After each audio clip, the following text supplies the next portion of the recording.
반갑습니다. 네, 이렇게 오랜 긴 2년간의 코로나 시국이 좀 안정되는 것 같네요. 오늘 보니까 이렇게 저도 대면에서 직접 이렇게 하게 되는 날이 이렇게 온 것에 대해서 감격스럽네요. 이제 오늘부터 이제 한 6개월 정도 이제 지공화상의 불이송을 가지고 우리가 이제 공부를 할 예정인데요. 여러분들이 이제 어떤 마음을 가지고 이 법회를 오셨는지 이제 모르겠지만, 어떤 분들은 이제 그냥 좋은 법회 법문이 있으니까 가서 한번 들어보자, 이런 마음으로 오셨을 수도 있고, 그런데 이제 중요한 것은요, 이 공부에서 이제 가장 중요한 것은 마음 자세예요. 자신의 마음 자세. 그러니까 무엇이 공부를 시켜주느냐, 무엇이 나를 깨어나게 하느냐, 무엇이 나의 괴로움을 소멸시켜주느냐, 그것은 물론 우리가 이제 줄탁동시라는 말이 있듯이 스승의 법문을 듣고 여기 내가 격발되고 그래서 내 마음이 뭔가 이렇게 돈발하는 그런 인연도 물론 중요하죠. 이것이 항상 안에서 이렇게 달걀이 있으면 그 안에서 스스로 쪼고 나올 수 있는 어떤 시절 인연이 갖춰져야만 이게 병아리가 알을 뚫고 스승의 한 번 바깥에서 엄마 닭이 한 번 쪄주는 거에 힘을 내서 나올 수 있단 말이죠. 온전히 이것은 그 자신의 힘이 첫 번째입니다. 자신의 발심이. 그런데 그래서 이제 이것은 첫째, 내가 분명히 내 문제잖아요. 자기 문제잖아요. 자신의 괴로움의 문제잖아요. 그러니까 내 괴로움의 문제니까 내가 해결하지 않으면 누가 해결하겠느냐. 이 세상이 이렇게 온갖 볼 것도 많고 갖고 싶은 것도 많고 할 일도 많고 재밌는 일도 많고 나를 이렇게 확 사로잡는 좋은 일들이 얼마나 많아요. 이 세상에는. 돈 버는 것도 재밌고요, 자식 키우는 것도 재밌고요, 뭐 친구들과 이렇게 대화 나누는 것도 재밌고 온갖 재미난 일들이 이 세상에는 널리고 널렸습니다.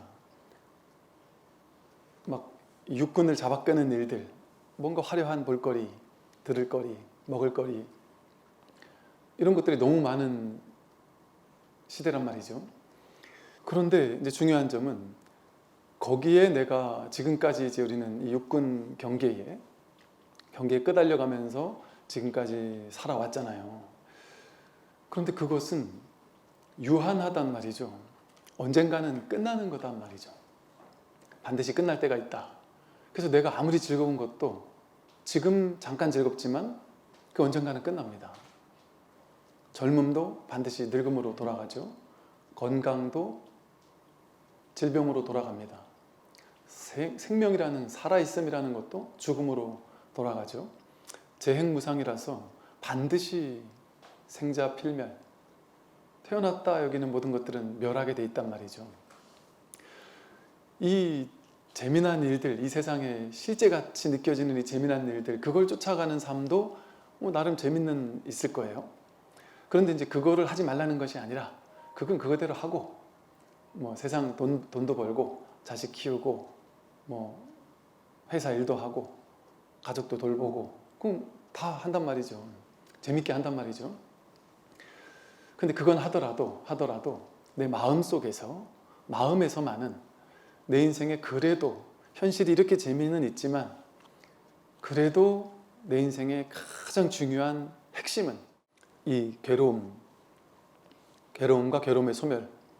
근데 늙고 병들고 죽는 이 괴로움의 문제를 해결해야 되겠다. 이게 가장 중차대한 일이잖아요.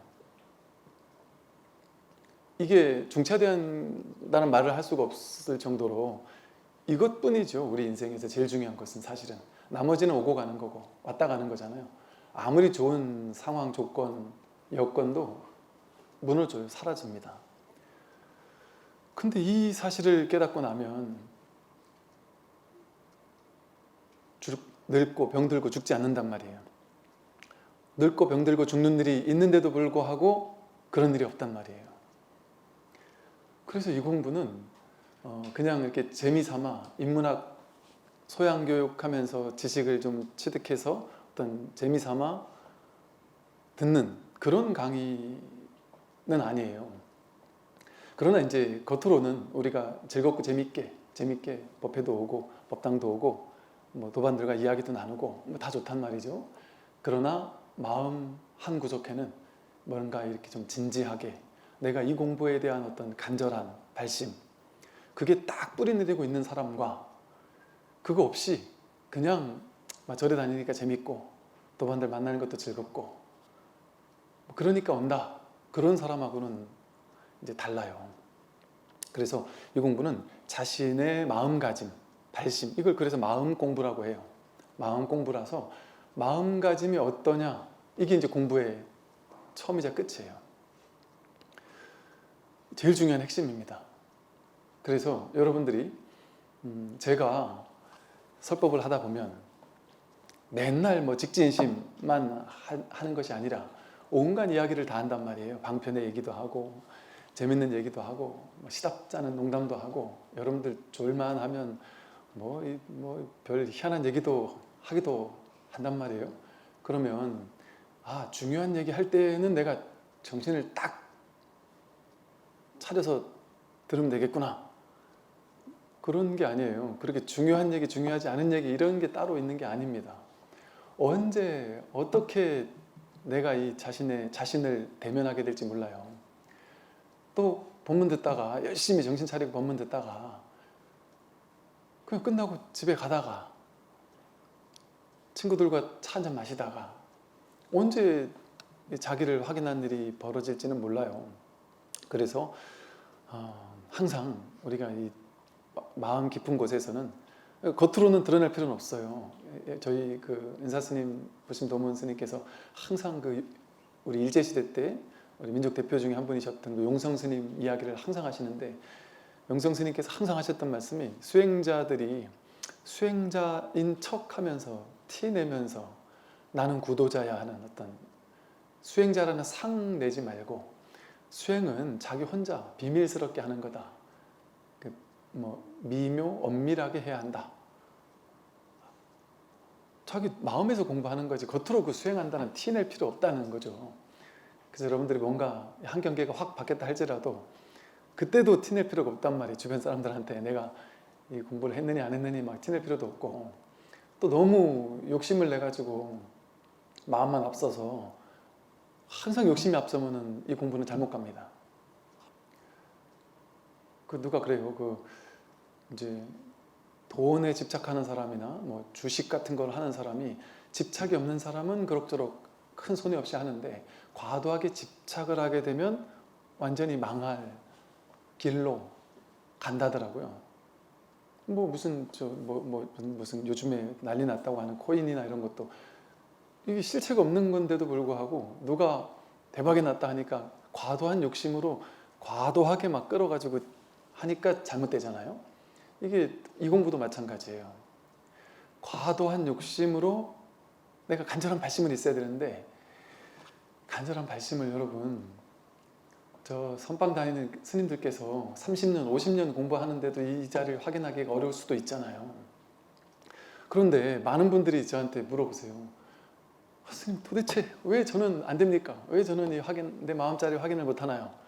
딴 사람들은 이렇게 확인하는 사람도 있다던데 저는 왜 이렇게 안 되죠? 아무리 해도 안 됩니다 하고 막 얘기를 하세요. 공부 얼마 하셨어요? 1년, 6개월, 아니면 길어야 2년, 많이 한 사람은 3년. 이제 시작한 거예요. 시작한 거. 그러니까 그렇게 1, 2년, 3년 이렇게 했는데 내가 안 깨달아진다고 허탈해 할 필요 없습니다. 30년 하신 선방 다니는 스님들도 이 소식을 모르는 분들도 많은데, 이제 옛날 선사 스님들도 제자들이 공부하러 오면 기다려줬어요. 이 기다리는 게 정말 중요합니다. 기다려주는 시간이 필요해요. 끈기 있게. 그냥 저도 마음 같으면 그럴 것 같거든요.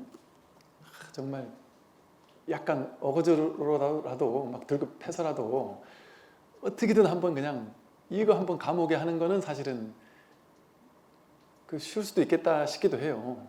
그런데 그렇게 해서는 안 되는 면이 있단 말이에요. 자기가 좀 더디더라도 좀 늦는 것 같더라도 끈질기게 버틸 줄 알아야 돼요. 여기서 버틸 줄 알아야 돼요. 그러면 1년 만에 뭐 이 소식을 알았다 하는 사람이나 한 3년, 5년, 10년 만에 알았다 하는 사람이 다르지 않아요. 그러니까 그 욕심은 낼 필요 없습니다. 그게 이제 중도예요. 간절한 발심은 있어야 되지만 과도한 욕심은 가질 필요 없고, 자기가 자기 안에서 버티고 맞부딪혀서 정말 막 답답한 그 심정, 그게 이제 화두가 들려있는 그런 심정이에요. 오도 가도 못하고 이러지도 저러지도 못하고 그런 시간을 보내야 돼요. 그 시간을 못 보내겠어 가지고 그 한두 달 그런 시간 보내고 나서 답답해 죽겠다고 해서 너무 쉬운 거 막 찾아가고, 제가 이 말씀 드린 이유는 예전에 그런 거 많거든요. 온갖 명상단체들 3일 안에 깨닫게 해주겠다, 뭐 6시간 만에 깨닫게 해주겠다, 일주일 안에 깨닫게 해주겠다. 아까 말한 것처럼 주식을 그냥 여윳돈으로 하면 상관없는데 과도하게 하면 망하듯이 이 공부도 마찬가지잖아요. 중도가 중요해요. 그래서 과도하게 좀 쉽게 가겠다, 빨리 가겠다 이런 마음을 갖기보다는 자기가 정말 버티고서 정말 내가 고군분투하면서 정말 어찌할 바 없는 정말 속수무책으로 이러지도 저러지도 못하는 그 은산철벽에 갇힌 것 같은, 진도가 하나도 나가지 않는 것 같고 공부가 되는 것 같기도 하고 안 되는 것 같기도 하고 도저히 모르겠는 그런 시간과 탁 맞부딪혀 있는 시간을 즐거운 줄 알아야 돼요. 그렇게 모르겠는 시간, 그거 1년, 2년, 3년 그거를 못 버티면 안 됩니다. 그래서 매화가 꽃이 피어나려면 한겨울을 겪고 나야 봄에 매화가 피잖아요. 그게 그러나 다른 사람들처럼, 다른 선방에서 공부하는 분들처럼 앉아가지고 막 좌선 10년 동안 해라 이런 얘기 아니잖아요.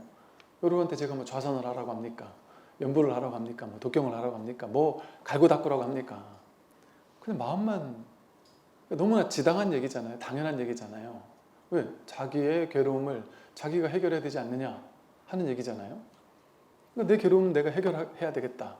이거는 뭐 제가 시켜서 할 겁니까? 누가 시킨다고 하는 공부가 아니죠. 자기 스스로의 발심으로 내 문제니까 내가 이건 맞부딪혀 해결해야 돼요. 그래야 힘이 있어요.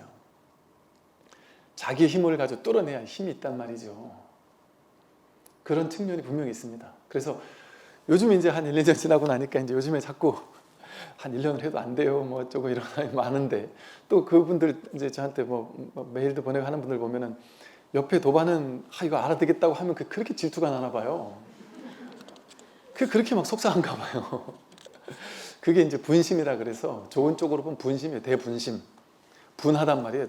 저 사람은 이걸 안다고 하는데 나는 모르지 하고 분심을 일으키는 건 좋은데, 거기서 내가 딱 버텨야지 그걸 가지고 내가 어떻게든 막 빨리 끝내야 되겠다 막 이런 욕심으로 가면 안 된단 말이죠.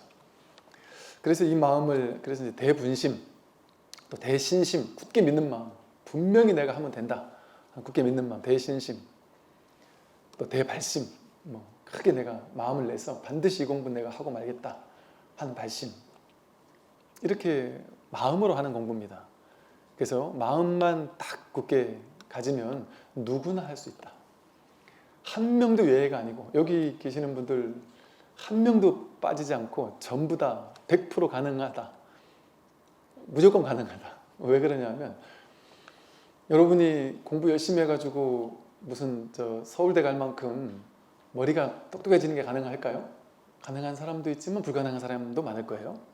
여러분이 지금 우리가 이 나이에 운동 열심히 해가지고 무슨 국가대표 선수가 되는 게 가능할까요?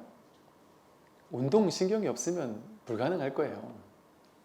세상 일은 인연이 자기하고 좀 맞는 게 있고 안 맞는 게 있어서 죽도록 한다고 다 되는 게 아니에요. 세상 일은 열심히 하면 좀 많이 될 확률은 높아지지만, 이게 타고난 게 있어요. 타고난 게. 하다못해 부자 되는 것도 타고난 게 있잖아요. 자기 복이 있잖아요. 죽도록 부자 되고 싶어도 노력만 가지고 안 되잖아요. 부자가. 건강도 그렇고 죽는 것도 그렇고 모든 게 마찬가지예요. 맘먹는다고 안 돼요. 세상 일은. 되는 것도 있고 안 되는 것도 있어요. 그 말은 쉽게 말하면 안 된다는 소리예요. 우리는 되는 줄 알고 나라는 걸 내세워서 내가 그것을 하겠다 하고 하니까 그게 어리석음인데, 세상 일은 그렇게 내 뜻대로 안 돼요. 안 된다고 아무것도 안 하는 건 아니죠. 안 돼도 될지 안 될지 알 수 없으니까 내가 마음 나는 것, 가슴 뛰는 일을 그냥 최선을 다해 한다는 거예요. 결과에 집착 없이. 세상 일은 그렇단 말이죠. 그런데 이 공부는 타고난 게 100% 타고났단 말이에요. 이게 이제 놀라운 점이에요. 세상 일은 타고난 사람, 안 타고난 사람이 일마다 달라요. 내가 여기 좀 타고났나 안 타고났나가 다 달라요, 사람마다. 그런데 이 공부는 이 딱 하나, 이 출세간의 이 마음 공부, 이것만은 100% 완벽하게 똑같다, 평등하게 똑같이 갖추어져 있다, 원망부족하다. 종정스님과 우리가 똑같다. 석가모니 부처님과 우리가 똑같다. 깨달은 사람과 깨닫지 않은 사람이 똑같다.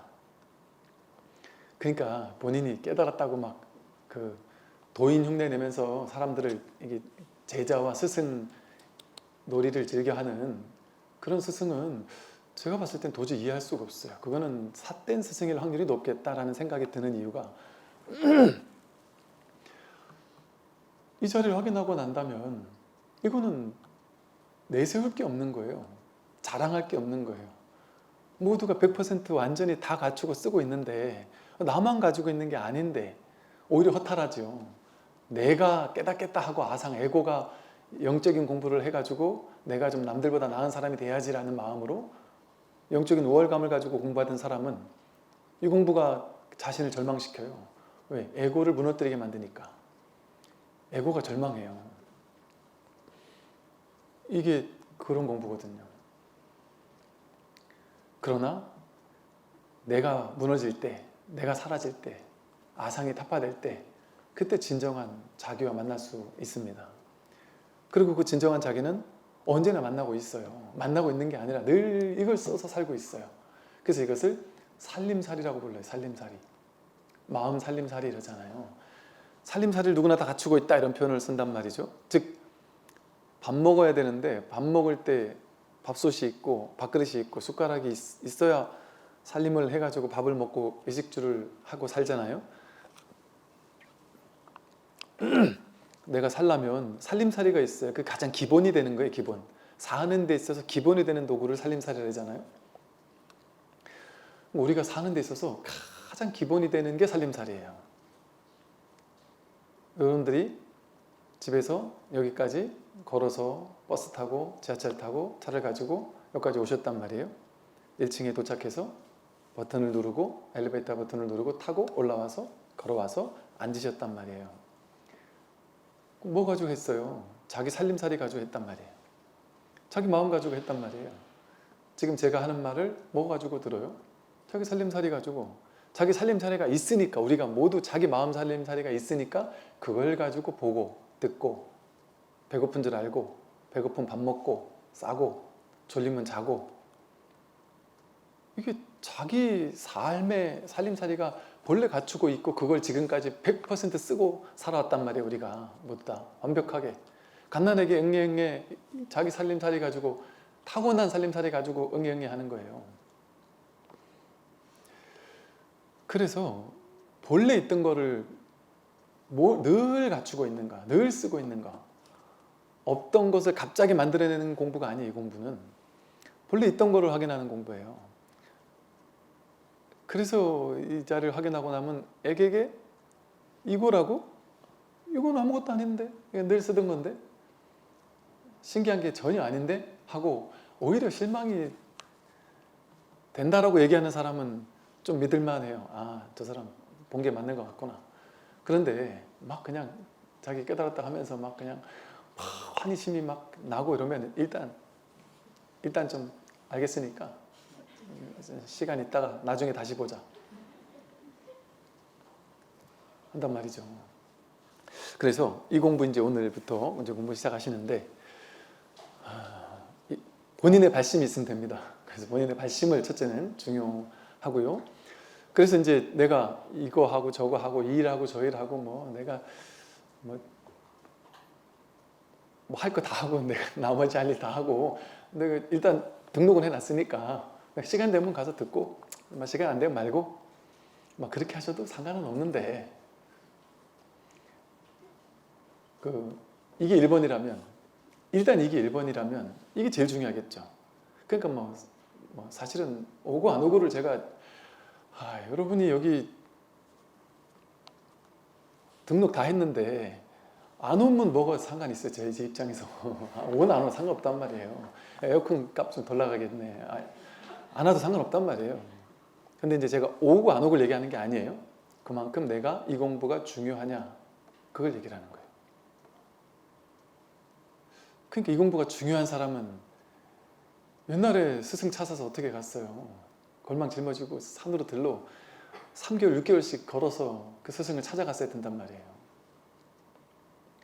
지금은 그렇지 않잖아요. 그냥 1시간 지하철 타면 그냥 다닥 도착하잖아요. 그런데도 이 공부를 안 하겠다 하면 안 되죠. 그 스님들 옛날에 제가 같이 공부 한참 여기저기 다닐 때 보면 스님들이 뭐 한 3시간, 4시간 거리에 계신 스님들이 이 공부가 너무 중요하니까 한 30분이나 1시간 강의 들으려고 막 한 서너 시간씩 버스 타고 걷고 지금도 뭐 우리 절에 오시는 분들이 많으세요. 그렇게까지 저렇게까지 해야 되나 싶을 정도로 너무 과하다 싶을 정도로 너무 막 대여섯 시간 거리에서 그렇게 간절한 분들이 많으세요. 정말 눈물이 날 것 같다 그래요. 이거 알고 싶어서. 그런 자세라면 이제 좀 된다는 거죠. 그래서 이제 그런 어떤 자세, 이제 마음 자세를 얘기하는 거예요. 이제 저는 이제 오고 가고 이런 얘기를 하는 게 아니라, 그래서 그런 마음으로 이제 한번 공부를 이제 오늘부터 지공화상의 불이성을 한번 해 보겠고요. 제가 이제 앞서 설명드린 영상을 하나 올리긴 했는데 안 보신 분들을 위해서 간단하게만 말씀을 드리면, 이 지공화상, 오늘의 이제 이 주인공, 이 불이송 14과송을 쓴 지공화상은 우리가 잘 모르는 스님일 거예요. 아마 보통은 뭐 달마, 육조, 뭐 조주, 마조, 임재, 황벽 뭐 이런 분들을 많이 알잖아요. 그런데 이 지공화상이야말로 이 지공화상이 중국 남북조 시대 남조의 양무제 그때쯤이거든요. 즉 달마 대사가 인도에서 중국으로 도착했다 그러잖아요. 그 달마 대사가 중국으로 왔던 그 즈음이에요. 근데 그 즈음에 이미 이런 지공화상 같은 안목을 갖춘 스님이 이미 있었던 거예요.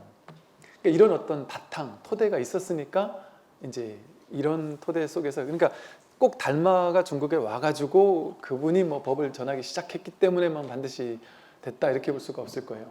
이런 어떤 지공화상 같은 분이, 이런 안목을 갖춘 분들이 이때부터 이제 등장하기 시작했어요. 그래서 중국 어떤 선의 역사, 어떤 불교 역사를 보면 그전에는 불교가 막 도입돼 가지고 중국으로 막 건너와서 경전을 번역하고, 번역한 것을 이제 막 번역하느라고 몇백 년이 소요가 됐고요. 번역한 경전을 토대로 이렇게 뭐 교파가 형성되고 이러면서 초기 단계, 자리 잡는 단계라, 불교가 전래되고 나서 한 몇백 년쯤이 지나면, 몇백 년이 지나면 그때 이제 비로소 이제 쉽게 말해 안목을 갖춘 도인들이, 이걸 진짜 깨닫는 사람들이 이제 비로소 생겨나기 시작한다고 보여져요. 근데 그 초기의 어떤 스님이 바로 이 지공화상이에요. 달마 스님이 왔을 때 어떤 그때의 인물이라서 우리가 조사선이라고 할 때는 달마 대사의 그 시기부터 시작을 하는 선을 조사선이라고 부르거든요. 즉 초기 선불교를 조사선이라고 불러요.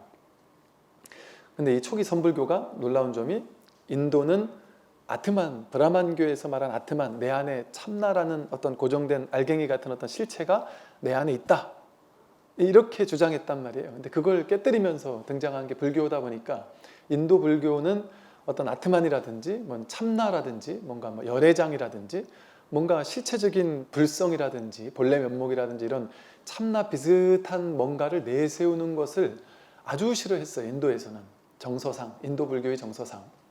그래서 인도 불교에서는, 대승불교에서 열애장 사상이라는 것이 없었던 것은 아니지만 중관 사상, 유식 사상에 비해서 열애장 사상은 별로 주목받지 못했어요. 제3의 사상 정도로 됐었단 말이죠. 그런데 이게 여기 치우치지만 않을 수 있다면 놀라운 방편이 돼요. 즉 이제 높이뛰기 하는 사람이 야 높이 한번 뛰어봐, 최대한 높이 뛰어봐, 그러고 나서 본인이 막 뛰어가다가 허공에서 그냥 이렇게 높이 뛰는 거 하고, 목표를 하나 딱 정해주고 봉을 하나 딱 해놓고 저길 넘어봐, 그렇게 하면 이 목표가 있으니까 이 사람이 달려가서 확 더 많이 뛰기 쉽겠죠, 그죠? 근데 이 사람은 높이 뛰는 게 목표지 그 봉을 넘는 게 목표는 아니에요. 그 봉은 그냥 가상의 봉일 뿐이에요. 그 봉은 그냥 넘기 쉬우라고 만들어 준 거예요. 이 봉이 목표가 아니란 말이에요. 그런데 이 봉을 인도 불교에서는 만들어 줄 수가 없었던 분위기였는데, 중국 불교에서는 이 가상의 봉을 하나, 불성하는 가상의 봉을 만들어 놔서 불성을 먼저 한번 체득해 봐, 좀 쉽게. 그래서 법화경에 화성의 비유란 표현을 들었는데, 저 깨달음에 가기까지가 너무 힘드니까 중간에 가짜로 화성을 하나 만들어서 힘든 수행자들을 잠시 쉬어갈 수 있게 해줬단 말이에요. 요까지는 누구나 갈 수 있는 거예요. 일반 중생들이 저 부처 자리까지 가는 건 너무 힘들어서 아예 애초에 시작도 안 한단 말이에요, 사람들이. 근데 요까지는 누구나 갈 수 있기 때문에, 불성을 깨달으면 된다, 견성하면 된다, 그게 깨달음이다. 그렇게 방편으로 견성이라는 것을 만들어 놨단 말이에요. 중국 선불교의 위대함이에요, 이게. 인도 불교와는 다른. 그러니까 사람들이 헷갈리는 거예요. 인도 불교, 초기 불교, 윗바사나 아함경 니까야라는 초기 불교와 선불교는 다른 불교라고 생각해요. 왜? 초기 불교는 무아를 주장하는데 초기 선불교는 유아, 참나를 주장한다, 이렇게 생각한단 말이에요. 석가모니 부처님은 무아를 주장하는 분이 아니에요. 사람들이 아트만이라는 아에 사로잡혀 있으니까 그 아를 깨주기 위해서 무아를 방편으로 쓴 거예요. 무아를 딱 붙잡고서는 이게 법이구나 하고 무아에 딱 머물러서 무아를 애지중지하면서 이게 법이야라고 해서 이걸 지키라고 한 소리가 아닙니다. 근데 지금 무아를 지키고 서가지고는 선불교는 무아가 아니기 때문에 틀린 거야 이렇게 얘기하는 사람이 있단 말이에요. 그 사람은 무아를 지키고 있는 거예요.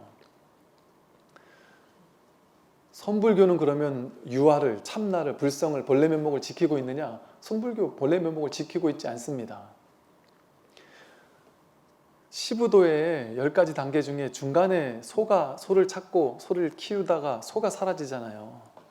나도 사라지고 소도 사라진단 말이에요.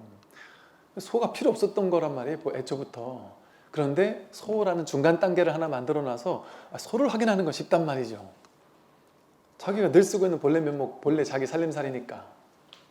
그래서 이 쉬운 자기를 확인하는 단계를 먼저 하나 만들어 놓은 거예요. 근데 그 자기가 유아 같은 어떤 있는 게 아니에요. 있는 게 아니에요. 있다라고 해도 틀리고 그렇다고 없다라고 해도 틀려요. 그래서 이게 바로 중도적인 거란 말이에요, 불성이라는 게. 그러니까 유무중도예요. 불성은 있냐? 있는 게 아니다. 없냐? 없는 것도 아니다. 그러니 이 불성이 있다고 주장하는 게 아니라니까요, 선불교는. 초기 불교 석가모니 부처님의 가르침과 똑같은 가르침이에요. 그런데 방편이 다른 거예요, 방편이. 그러니까 지금 불교의 역사가 이어오면서 법은 달라질 수 없어요. 법은 달라질 수 없는데 방편은 달라질 수 있죠. 교수법은 달라질 수 있어요. 요즘 다양한 교수법이 막 진일보하는 것처럼 불교도 마찬가지예요. 이 교수법은 놀랍게 발전할 수 있고 지금 상당히 교수법이 많이 발전되고 있는 것 같아요. 제가 어릴 때 공부할 때에 비해서도 지금 놀랍게, 와, 지금 느낌에는 그래요. 옛날에 왜 그 큰 스님들이 맨날 주장자 때리면서 왜 이렇게밖에 얘기를 안 하셨을까? 왜 맨날 그 중국 고리타분한 중국 그 스님들의 선문답만 얘기를 하면서 알 듯 모를 듯 그냥 그 얘기만 하고 끝냈을까? 물론 그것만 하고 끝낸 건 아니에요. 안 그런 분들도 계시는데 우리가 안목이 부족하니까 못 봤던 것이겠지만. 그래서 이 선불교라는 놀라운 교수법이 이 불교 역사 속에서 등장했다는 것은, 이거는 완전 불교 역사에서 충격적인 사건이에요. 왜 충격적인 사건이라고 하느냐면 석가모니 부처님의 그 법력, 그 깨달음의 어떤 힘, 지혜, 이것 때문에 여러분 인도 불교에서 부처님 당시에, 석가모니 부처님이 살아계시던 그 당시에 정말 많은 제자들 출제가 할 것 없이 여러분 아함경 닉가의 책 보세요. 석가모니 부처님의 직설이라고 알려져 있는 아함경과 닉가를 보면 스님들만 깨달은 게 아니에요. 제가불자들도 똑같이 깨달았어요. 석가모니 부처님이 출가자들에게만 법문하신 게 아니에요. 탁발하고 와서 출가자들에게 법문하고 오후에는 일반 신도님들이 다들 법당에 오셔서 법문을 듣고 깨달았어요. 그러니까 이 인원수로 따지면 제가자들이 훨씬 더 많이 깨달았을 거예요. 즉 출가자는 깨달을 수 있는 좀 더 좋은 조건이 갖춰져 있고 제가자는 안 갖춰져 있느냐, 그런 게 없었어요. 똑같이 깨달았어요. 조건이라고 하면 사실은 안한존자가 가장 깨달을 조건은 제일 좋잖아요. 석가모니 부처님 친척이고 석가모니 부처님이 가장 총애하던 사촌 동생이고 왕자 출신이라 머리도 똑똑하고 인물도 잘났고 부처님 법문을 가장 많이 옆에서 들을 수 있었고 한 번 들으면 잊지 않는 불망념지라고 해서 아주 쉽게 말해 기억력이 뛰어났단 말이에요. 부처님 법문을 다 암기했단 말이에요. 그러니까 나중에 불교 경전이 안한존자가 외운 것을 줄줄이 이렇게 경전으로 만든 게 아함경 닉가이거든요. 그렇게 놀라운 일반인들은 가지지 못한 특별한 재능까지 있었어요. 안한존자는 가장 많이 법문들은 스님인데도 불구하고 못 깨달았어요. 부처님 열반하실 때까지. 그런데 일반 제가자분들이더라도 처음 법당 나와가지고 깨닫기도 하고 두 번, 세 번 나와서 깨닫기도 하고 1년, 2년 법문 듣다 깨닫기도 하고 그랬단 말이에요. 이게 말이 안 되는 소리 같잖아요. 언뜻 보기에는. 그런데 부처님의 어떤 변제라고 할 수 있겠죠. 변제. 변제라는 것은 법문을 할 줄 아는, 방편을 쓸 줄 아는 그런 어떤 지혜. 대승불교 경전에서도 우리가 육바라밀을 닦아야 된다고 하는데 공부하는 사람은 육바라밀을 닦으면 되는데 육바라밀이 결국엔 하나예요. 평등하게 하나를 닦는 건데 육바라밀인데 법을 펴는 수행자들, 법을 펴려고 하는 중생을 구제하려고 하는 보살들은 이제 중생을 구제하는 또 다른 능력이 요구가 돼요. 그게 이제 방편이 있어야 되고 원력이 있어야 되고 중생을 구제하겠다는, 내가 먼저 깨닫는 게 아니라 중생을 먼저 깨닫게 하겠다는 원력이 있어야 되고 그 또 힘이 있어야 된단 말이에요. 힘이 없으면 사람들이 끌려가지를 않아요. 그 사람의 알 수 없는 어떤 끄는 힘이 있어야 된단 말이죠. 또 이 현실에 대해서도 좀 잘 아는 어떤 현실 변제, 지식도 좀 있어야 된단 말이에요. 그래서 이런 걸 가지고 법문을 자유자재로 할 수 있고 그 사람의 근기에 맞춰서 다양하게 법문할 수 있는 이런 능력을 석가모니 부처님은 완벽하게 갖추셨단 말이에요. 그게 이제 인연법인 것이 부처님은 왕자 출신이잖아요. 인도에서 그 당시에 부처님같이 온갖 분야의 모든 공부를 다 한 분이 없단 말이에요. 그 당시 온갖 천문학, 무슨 어문학, 모든 학문을 수학, 모든 걸 다 했단 말이에요. 그러니까 그 당시 가장 최고의 어떤 그 지식을 다 소유했던 분이란 말이에요. 그러니까 그런 어떤 변제가 뛰어났단 말이죠. 그러니까 그런 어떤 그 부처님의 어떤 법문의 힘, 이런 것을 통해서 무수히 많은 사람들이 막 집단적으로 깨어났죠. 놀라운 일이 벌어졌죠. 충격적인 일이 벌어진 거죠. 그런데 애석하게도 부처님의 그 어떤 변제 내지는 그 부처님의 그 중생들을 딱 구제하는 그 힘, 그거를 그 이후에 많은 제자들은, 그거를 다 갖춘 제자들은 별로 없었던 것 같아요. 그러다 보니까 이제 그 이후 부처님께서 열반하신 이후에 부파불교로 쪼개지면서 부파불교의 논사들은 부처님처럼 막 교화를 한 게 아니라 오히려 종파를 나눠가지고 스님들끼리 부처님 경전을 내가 더 잘 연구했느냐, 니네가 더 잘 연구했느냐, 니네가 더 정통이냐, 우리가 더 정통이냐, 이거 가지고 이제 폐쇄적으로 중생구제는 안 하고 교학을 연구만 했단 말이에요, 머리로. 그러니까 부파불교를 우리가 그다지 썩 쳐주지 않는단 말이죠. 그러고 이제 오랜 세월이 흘렀어요. 그리고 이제 대승불교 경전들이, 부파불교에서 스님들이 잘못하는 걸 보고서는 저렇게 해가지고 저게 부처님 뜻과 맞느냐, 교리도 어긋나고 부처님의 정신과 완전 어긋나 있지 않느냐, 스님들끼리 교파를 형성해서 거기 안에서 자기네들끼리 막 교화까지 싸우는 게 그게 무슨 공부냐, 그래서 이러면 안 된다 해서 대승불교 운동이 어찌 보면 제가자들 중심으로 일어났어요. 그래서 초기 대승불교 경전에 보면 출가 보살이 있고요. 보살은 출가 보살이 있고 제가 보살이 있어요.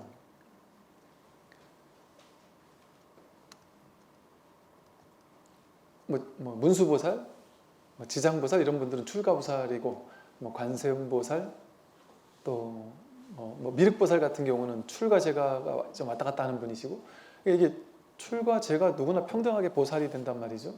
그런 보살들이 이 대승불교를 대승불교를 이렇게 부처님 당시로 돌아가자 해서 한번 만들어냈는데, 그 당시는 부처님의 어떤 그 영향력이 너무 강해서 자기 이름을 내세우고 경전을 만들 수가 없었단 말이에요.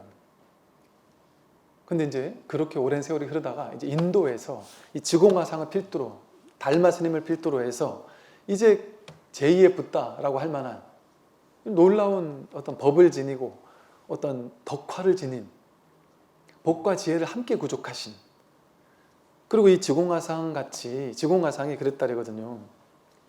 그 수많은 황제들, 그 남조에 있었던 다양한 그 임금들, 황제들이 지공화상이 당시 계실 때 얼마나 그 법이 훌륭했을 뿐 아니라 덕화도 뛰어나서 황제들이 자신의 권위를 뭔가 내세워야 되는데, 황제면 가장 높은 권위인데도 불구하고 황제가 자기의 어떤 권위를 내세우기 위해서 내가 벌써 옛날에 돌아가신, 옛날에 열반하신 지공화상, 그 지공화상에게 내가 법포를 내려준 왕이야.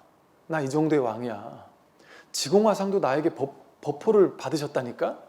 그게 황제들이 자기를 내세울 수 있는, 공신력 있는 이런 거라고 느낄 정도로, 그럴 정도로 수많은 황제들이 막 앞다퉈서 제일 먼저 하는 게 지공화상에 일미열반하신 스님 법포를 자기가 막 이렇게 이름을 내려드리고 그렇게 했을 정도로, 그만큼 현실적으로도 감화가 깊으셨고 이 법으로서도 아주 이 법의 안목이 투철하셨단 말이죠. 여기 이제 계속 공부하면서 보겠지만 안목이 워낙 뛰어나셔요. 그런데 이 뛰어나신 안목을 이 당시 황제들이 알아봤다라는 게 놀라워요. 좀 충격적으로 놀라워요. 왜냐하면 이 당시는요, 500년 요때쯤에는요, 인도에서 한 100년, 200년, 300년 요 즈음에 이제 막 불교 경전이 앞다퉈 전래됐다 보니까, 전래된 지 1, 200년밖에 안 돼서 초기 중국 불교의 바탕은 뭐였냐면 주로 인기 있었던 게 쉬운 거였어요. 쉬운 거. 그래서 주로 연불선 같은 게 가장 인기가 많았어요. 그래서 막 한 3, 400년경 이때쯤 되면 막 해원에 무슨 결사죠? 그 백년결사 같은 연불결사 이런 게 엄청 인기였어서 동네방네 곳곳에 연불 소리가 끊이지 않는다 막 이런 얘기들이 많았거든요. 그러니까 즉 스님들이 앞다퉈서 연불 수행하고 기도하고, 지금 우리 신행 활동하듯이 연불하고 기도하고 이런 것들을 좀 많이 했고, 또 초기에는 그런 연불 수행뿐 아니라 기복적인 요소도 상당히 많았어요. 되게 기복적으로 이렇게, 사람들 근기가 높지 않았기 때문에 그런 불교였단 말이에요. 불교는 그냥 기도하고 스님들이 축원해주고 수행해봐야 그냥 연불하고 이런 정도였단 말이에요. 그게 보편적이었고, 선을 이제 조금 닦는다 내지는 그래도 나는 수행을 한다 이렇게 하는 사람들이 주로 했던 게 좌선이었단 말이에요. 그래서 좀 수준 높은 사람은 좌선한다 이러고, 좀 아니다 하는 사람들은 어쨌든 자기 나름대로의 수행을 하겠죠. 그리고 이제 또 수준 낮다 하는 사람은 이제 기복적인, 그게 불교의 전부였단 말이에요. 그 당시 그런 분위기였어요, 불교계 전체가. 그런데 이 지공화상은, 달마도 그랬지만 지공화상은 그런 것들을 과감하게 깨뜨리거든요. 앉아있는다고 부처되느냐. 여기 제가 말했듯이 그 대승찬에서 이런 얘기를 하죠. 자세를 단단히 하고 앉아서 선정에 들면서 경계를 거두어들이고 마음을 안정시켜 관한다. 우리 수행하면 불교는 관법이다 이러잖아요. 앉아가지고 좌선에서 관법을 하거나, 이 소리예요. 좌선을 하거나. 그런 수행을 하는 것은 마치 나무로 만든 꼭두각시가 돌을 닦는 것과 같으니 어느 세월에 피안에 도달하겠느냐. 이런 식으로 기존의 불교계에서 하던 모든 행태를 과감하게 깨뜨렸단 말이에요. 그렇게 해서 깨닫는 거 아니다. 유의조작의 수행을 통해 깨닫는 거 아니다. 이런 얘기를 시작하신 어떤 원조격이란 말이에요.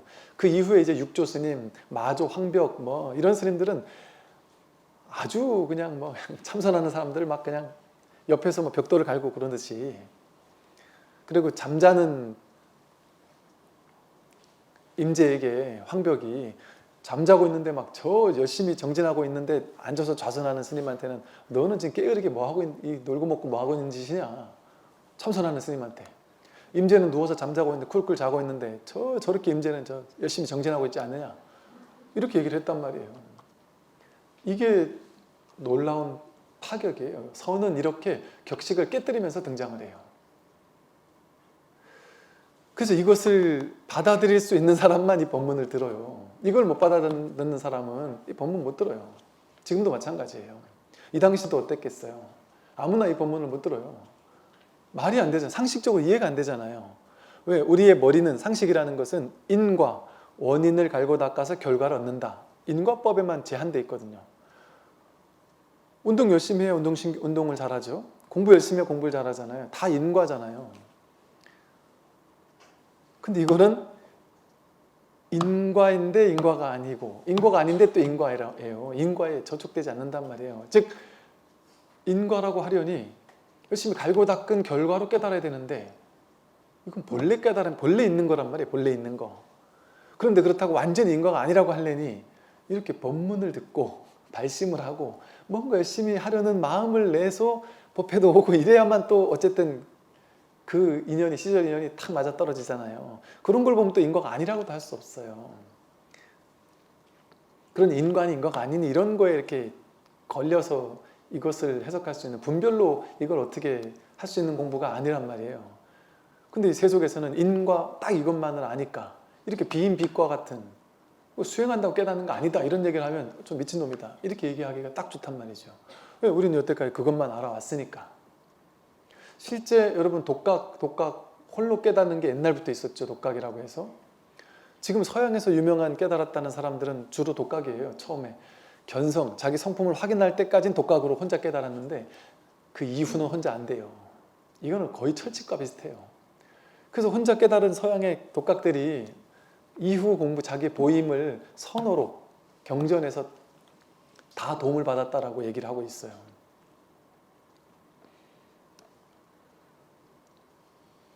그래서 이렇게 이 지공화상이 딱 등장하면서 불교가 이제 완전히 좀 이제 충격적인, 기존의 불교와 이 선불교라는 것이 완전히 나뉘게 된달까?